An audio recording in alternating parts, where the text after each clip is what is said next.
কি আছে শব্দ শুনলাম? কই মা কিসের শব্দ? না তো। আমি ঠিক একটা বমির শব্দ শুনছি। তুই কি বমি করছস? না আমি বমি করবো কেন? তুমি ভুল শুনছো।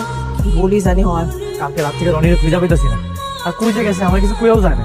যদি রনি না হে তাই আমার পেটের বাচ্চার কি হবে? আইবো না মানে? অবশ্যই তুই যা করে তো তাড়াতাড়ি করো না। আমরা যদি এখন বিয়ে না করি আমি কাউকে মুখ দেখতে পারবো না। মনে ছাড়া আমার কোনো উপায় থাকবো না রাজু। রনি কোথায় তুই? তোর তো ভীষণ দরকার বন্ধু, তোর সন্তানের পৃথিবীতে পরিচয় দিতে তোর খুব দরকার।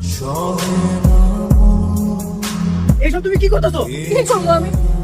মনে ছাড়া আমার কোনো উপায় আছে? তুমি জানো না তোমার পেটের ভিতরে আরেকটা জীবন আছে? এসব কি করতেছো তুমি? ওর লাগি তো করতেছে। 2 দিন পর তোর মানুষের বাপের পরিচয় জিজ্ঞেস করবো, আমি কি জবাব দেবো? যতদিন রনি না ফিরে আইবো ততদিন তোমার সন্তানের পরিচয় আমি দেবো। তুমি কিন্তু ভুলে যাও না আমি তোমার বন্ধুর প্রেমিকা। তুমি চিন্তা করো না, আমি তোমার শরীরে হাত দেবো না। ঘরের মধ্যে তো বিছনা একটাই দেখতেছি, তো তুমি কই ঘুমাইবে নাকি আমার লোক ঘুমানোর চিন্তা করতেছো? না না, তুমি খাটের উপরেই ঘুমাও, আমি নিচে বিছানা করে নিচেই ঘুমাইতেছি। বিশ্বাসঘাতক, বেঈমান, প্রতারক!